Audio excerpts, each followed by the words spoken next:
त्याच्यामध्ये काय तथ्य आहे का? एक लक्षात घ्या, रामदास कदम हा कधीच भरोशाचा माणूस नव्हता. खरं म्हणजे त्यांनी उद्धव ठाकरे साहेबांचं फोटो लावून रोज पूजा केली पाहिजे. कोकणामध्ये विधानसभेची निवडणूक हरल्यावर माननीय उद्धव साहेबांनी त्यांना 2 वेळा विधान परिषदेवर पाठवलं. 2 वेळा. असं कुठल्या पक्षात होतं का? त्यांना 2 लोकांना विधान परिषदेवर पाठवायला पक्षाचा विरोध होता. 2 लोकांना विधान परिषदेवर सातत्यानं पाठवायला आमच्या पक्षामध्ये विरोध होता. त्यात एक रामदास कदम आणि दुसरा नीलम गोरे. नीलम गोरेंचं पक्षातलं योगदान काय हा कायम प्रश्न विचारला गेला. आणि रामदास कदम यांना इतके वर्ष संधी मिळालेली आहे, आमदार मंत्री, त्यांना वारंवार आपण विधान परिषदेवरती का पाठवता असा उद्धव ठाकरेंना पक्षातून प्रश्न विचारले गेले. तरीही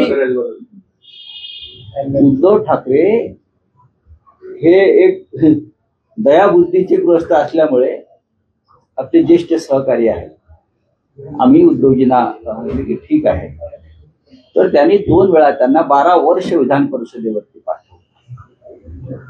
आता अशा माणसानं कृतज्ञ राहायला पाहिजे ठाकरे कुटुंबात. पण आता हे गरळजी ओकतायत.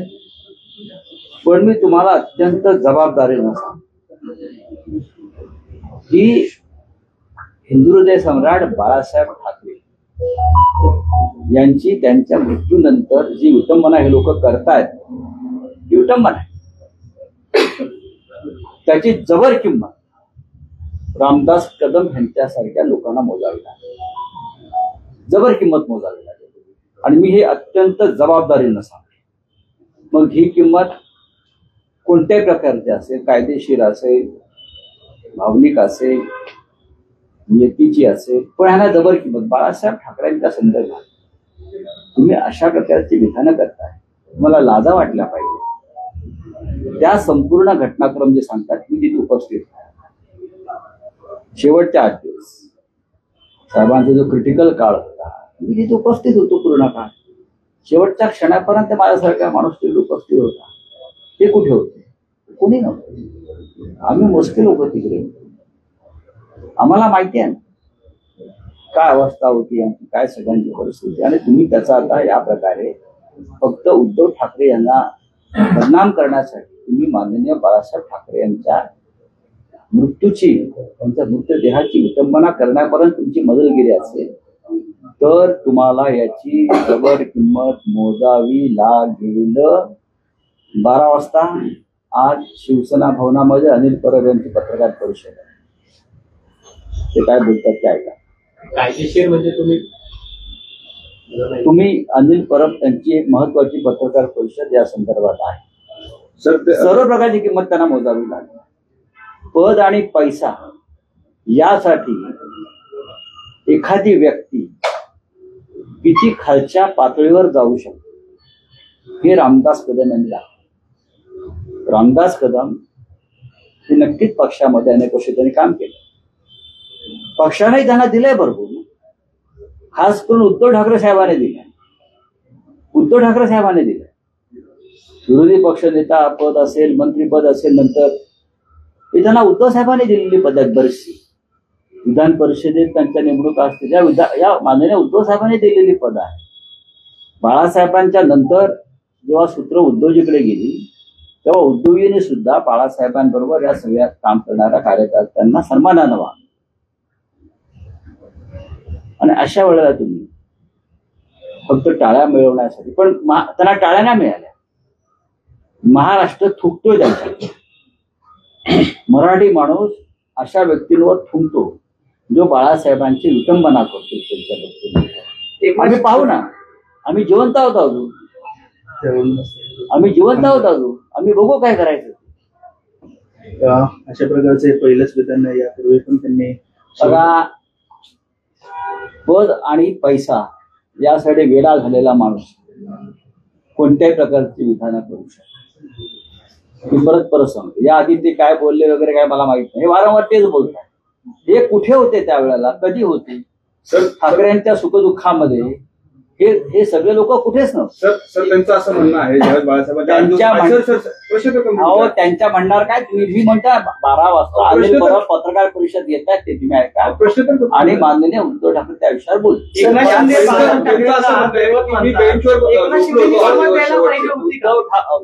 जे पक्ष सोडून गेलेले आहेत ते बाळासाहेब ठाकरेंना कधीच दैवत मानू शकत नाही. एकनाथ शिंदेपासून जे काय आता लोक भाजपच्या चरणी विलीन झालेले आहेत, मोदींच्या चरणी विलीन झाले, अमित शहाच्या जोड्यांची पूजा करतात शस्त्र म्हणून. बरं का, शस्त्र म्हणून अमित शहाच्या जोड्यांची पूजा केली या लोकांनी. सर पण त्यांचं हे बाळासाहेब ठाकरेंना दैवत मानणाऱ्यांचं काम नाही. बघा, उद्धव ठाकरे आज पुण्यात येतात. आज माननीय शिवसेना पक्षप्रमुख उद्धव ठाकरे पुण्यात येत आहेत, लोणावळ्यापर्यंत पोहोचलेले आहेत, वेळेत येतील. पत्रकारांशी संवाद साध, सगळ्यात आधी तुमची व्यवस्था आधी. पुणे महानगरपालिकेसाठी काही तयारी रणसिंग फुकलं जाईल, कारण मुंबई पुणे महत्वाचे शहर आहेत. मुंबई, ठाणे, नवी मुंबई, कल्याण डोंबिवली, नाशिक, पुणे, संभाजीनगर या महत्वाच्या महानगरपालिका नक्कीच आहेत.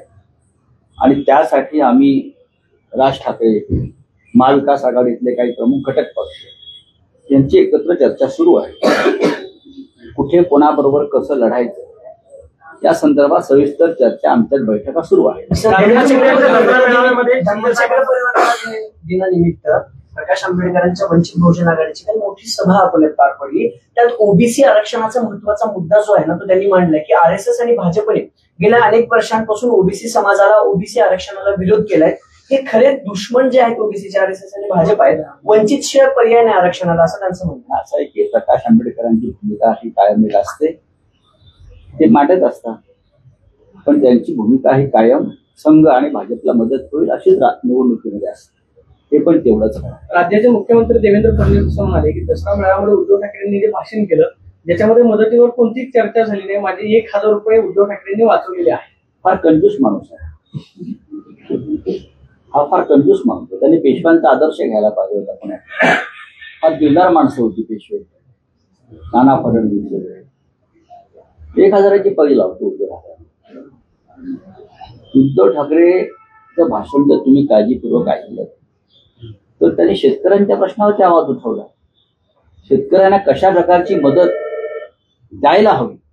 बरं काय, देवेंद्रजी कानात बोळे होऊन बसले होते का ऐकायला हे भाषण. याचं आता त्यांचे भाषण ऐकलं आहे, पण कानात बोळे घातले. शेतकऱ्यांच्या प्रश्नावर बोलताना त्यांनी कानामध्ये बोळे घातले. उद्धव साहेबांनी एकरी आणि हेक्टरी किती मदत व्हावी या संदर्भात भूमिका मांडली. उद्धव साहेबांनी कर्जमाफी कशा प्रकारे करायला हवी या संदर्भात भूमिका मांडली.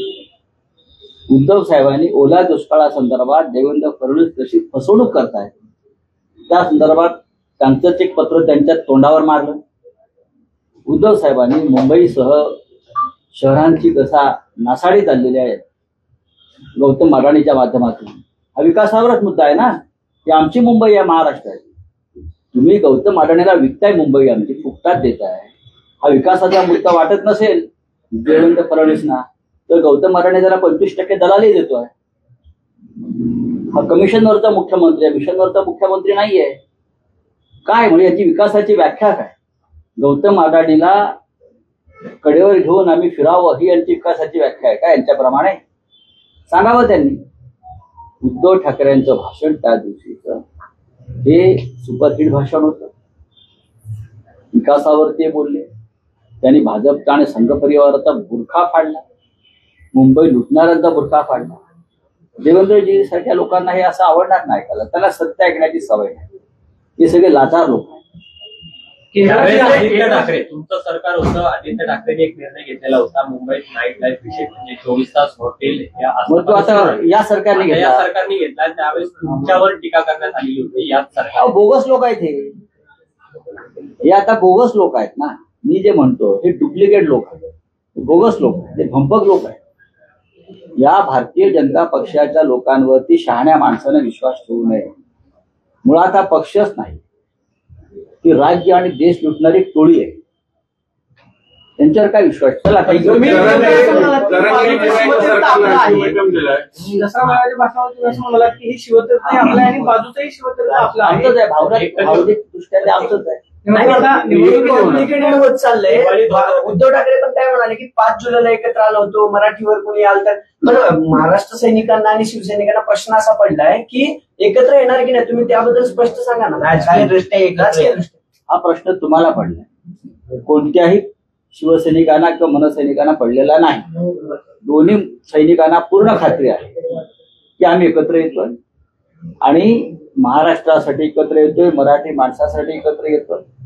कोणाला शंका, कोणाच्या मनात शंका नाही. राऊत साहेब जरांगे जातीवाचक बोलतात, मराठा आरक्षणाचा मुद्दा लढा योग्य आहे त्याचं, पण ज्या पद्धतीने त्यांनी दसरा मेळाव्यात भाष्य केलं एका जातीवरती, हे मान्य आहे का तुम्हाला संबंधित म्हणून? त्याच्यावरती मुख्यमंत्र्यांनी जास्त भूमिका व्यक्त केली पाहिजे, कारण ते राज्याचे गृहमंत्री आहेत.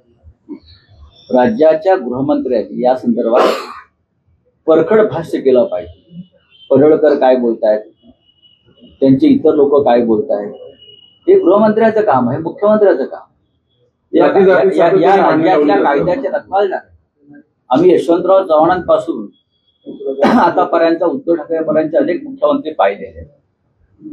इतका बोलचट आणि खुलचट मुख्यमंत्री महाराष्ट्राने कधी पाहिला नव्हता.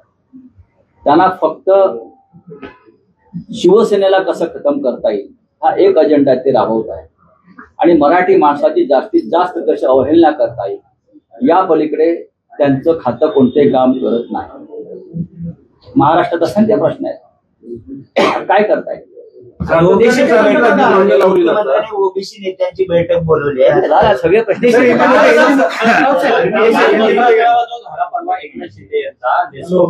त्याच्यामध्ये जो दरवाजा होता तो लॉक करण्यात आलेला होता, म्हणजे नागरिकांना बाहेर जायचं होतं पण जाता येत होतं. अशी मुळात तो दसरा मेळावा नव्हता. मी वारंवार दसरा मेळावा मुंबईमध्ये फक्त बाळासाहेब ठाकरे यांच्या शिवसेनेचा असेल. तिथे शस्त्रपूजा होते, तिथे राज्याला देशाला एक मार्गदर्शन केलं जातं, तो शिवतीर्थावर होतो. आता बाकी इतर लोक काय कुठे काय सभा विभाग घेत असला, मेळावेळावा काय नसतं. लोकांना बाहेर जायला लागली होती. एक दिवस लोक त्यांनाही कोंडून ठेवणार आहेत. एकनाथ शिंदे आणि त्यांच्या लोकांना बाहेर जाऊ देणार नाहीत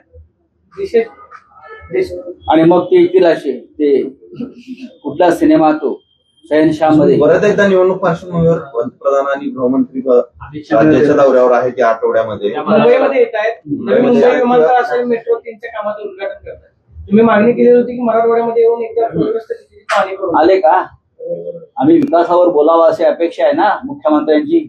त्यांनी त्यांच्या प्रधानमंत्र्याला सांगावं. राऊत साहेब लाडक्या मी सांगतो ना, खरं म्हणजे मराठवाड्यातल्या शेतकऱ्यांसाठी त्यांनी पॅकेज जाहीर करणं गरजेचं आहे.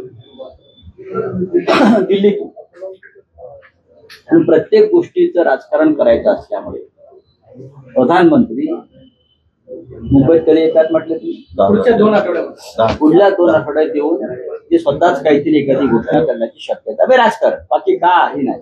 आज शेतकरी मरतोय त्याला काय नाही. 15 दिवसाने मी येईन, 20 दिवसाने मी येईन आणि त्यानंतर महिने दे दिया असं काहीतरी ते घोषणा करून ते राजकारण करतील. आणि खरं म्हणजे राज्याच्या मुख्यमंत्र्यांना पण जिथे बेशर्मीचा अंत होतो तिथे भाजपचं राजकारण सुरू होतं. बिहारच्या राजकारणाच्या पार्श्वभूमीवर 10,000 रुपये लाडक्या बहिणीला द्यायचा विचार केलाय. झाली नाही सर, मागच्या निवडणुकीत आठवत असेल की पंतप्रधानांनी बिहारच्या भाषणात 1 लाख किती दिवस 8,000 रुपये नाही, पण मराठवाड्याला मात्र दुजाभाव केला जातोय का? कारण एकही पॅकेज 1 रुपयाचं मराठवाडा काय, मी महाराष्ट्राच्या बाबतीत मुंबईच्या बाबतीत तर सांगतोय, मी पुण्याच्या बाबतीतही बोलेन. या पुण्याच्या मेट्रोच्या कामामध्ये भारतीय जनता पक्षाच्या लोकांनी 12,000 कोटी रुपये खाल्ले. हे माहिती आहे का तुम्हाला? मेट्रोची कामं कंत्राट कोणाला मिळाली आहेत? चेक करा. 12,000 कोटी रुपयाचा मलिदा भारतीय जनता पक्षाच्या आणि 2 शिंदे गटाचे लोक आहेत. हा 12,000 कोटी रुपयाचा मलिदा पुण्यातल्या मेट्रोच्या कामामध्ये या 4-5 लोकांनी खाल्लेलं आहे. तुम्ही पाटील सर पुण्याच्या गुन्हेगारीवर पण बोलले होते. तर पुण्यात निलेश गायकवाडसारखा एखादा गुन्हा आहे. बघा, पुण्यातलं जे प्रशासन आहे ते 3 टोळी प्रमुखांनी वाटून घेतलेलं आहे. पुण्यातलं प्रशासन, गृहमंत्री एक टोळी चालवतात महाराष्ट्राचे, त्यांनी त्यांचा पोलीस कमिशनर नेमला, कळलं. त्यानंतर नगरविकास मंत्र्यांची एक टोळी आहे, त्या टोळीला त्यांचा पालिका आयुक्त नेमला. आणि तिसरी टोळी अजितदादा पवारची, त्या टोळीनं त्यांचा कलेक्टर आणि विभागीय आयुक्त. अशा तऱ्हेनं या टोळी प्रमुखांनी त्यांचे 3 इकडले मुख्य कलेक्टर्स नेमले, पैसे गोळा करणारे. अशा तऱ्हेनं या पुण्यामध्ये सगळे आबादी चालू आहे. हे 3 टोळी प्रमुख आहेत आणि ते पुणे चालवत आहेत, आणि त्यासाठी त्यांनी इथे सुभेदार नेमले. त्यांच्याकडे तुम्ही काय अपेक्षा करा? या पुण्यातला पोलीस आयुक्त जो आहे याची संपूर्ण कारकीर्द आपण पाहिली असेल, त्याच्या कुटुंबाची कारकीर्द पाहिली असेल, नागपूर पासून त्यांची कारकीर्द पाहिली असेल, त्यांच्याकडनं कोणते भरीव काम झालेले नाही. ते भाजपचे कार्यकर्ते आहेत, त्यांचं कुटुंब हे अधिकृतपणे भाजपचं कार्यकर्ते आहेत. पुण्यात त्यांना कधीतरी ते प्रसिद्धीसाठी भिंड काढतात लोकांची. मुख्यमंत्र्यांचा जसा ताफा असतो त्या ताफ्याच्या पद्धतीने पोलीस बंद केल्या जातात 10-15 मिनिटं. पोलीस आयुक्त जात आहेत म्हणून आमच्या मुंबईचा पोलीस आयुक्त एकटाच फिरतो, हिंमत असते. आमच्या मुंबईचा पोलीस आयुक्त बरं का एकटा फिरतो एका गाडीत.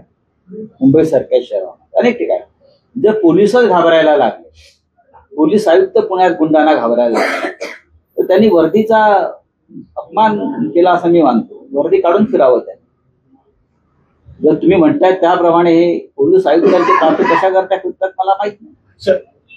आमच्या मुंबईचे पोलीस आयुक्त एकटे फिरतात, मी नाही जातात, एकटे उतरतात, एकटे फिरतात. देवेंद्र भारती याला म्हणतात पोलीस कमिशनर, पोलीस आयुक्त.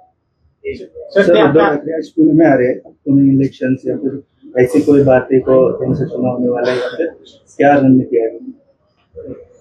आप क्या चाहते हैं, मैं क्या जवाब इसके लिए आपको हमें पुणे में 2-4 बड़े प्रोग्राम है. जर्नलिस्ट पत्रकार भवन में जाएंगे, वहां बात करेंगे. फिर हमारे पार्टी के प्रमुख पदाधिकारी है वसंत मोरे, उनके 2 कार्यक्रम. फिर वहाँ एक सरहद संस्था है, वहाँ एक कार्यक्रम श्रीकांत ठाकरे मूवी स्टूडियो का उद्घाटन. उद्धव ठाकरे ने ठाकरे जी का पुणे में आना अपने आप में राजनीतिक हलचल करना जैसा है. जरूर पॉलिटिकल चर्चा होगी, महानगर पालिका के बारे में हम चर्चा करेंगे. मुंबई, ठाणे, पुणे, नाशिक, नवी मुंबई ये बहुत महत्वपूर्ण महानगर पालिका है. और शिवसेना, महाराष्ट्र नवनिर्माण सेना, महाविकास आघाड़ी के हमारे कांग्रेस, राष्ट्रवादी कांग्रेस जैसे हमारे मित्र दल है, उनके साथ भी चर्चा होगी और हम चुनाव में एक साथ जाएंगे. साथ पीएम मोदी और अमित शाह भी मुंबई आ रहे, जैसे कि बहुत बार कह चुके हैं कि हमारा अगला लक्ष्य वो मुंबई महानगर पालिका है. आने से कुछ बड़ी घोषणा हो सकती है. बड़ी घोषणा है, जब चुनाव आते हैं तो बड़ी घोषणा करते हैं ये लोग. मुंबई लूटने का काम है लोग करते हैं. चुनाव को लूटकर हो गया पूरा काम. हाँ, अब मुंबई को लूटने का, मुंबई में इतनी पैसा है वो लूट रही है. जैसे ब्रिटिश लूट रहे थे वैसे ये लोग भी लूट रहे हैं. पोर्तुगीज ने लूटा, ब्रिटिशों ने लूटा, अब गुजरात की ईस्ट इंडिया कंपनी लूट रही है. देखेंगे. चलिए, थैंक यू. यूट्यूबवर सुद्धा रायगड टाइम्स सर्च करा आणि पहा रायगडच्या कानाकोपऱ्यातील प्रत्येक बित्तम बातमी. आणि हो, लगेच सबस्क्राईब बटनवर क्लिक करायला विसरू नका. रायगड टाइम्स, आपलं चॅनल, आपला आवाज.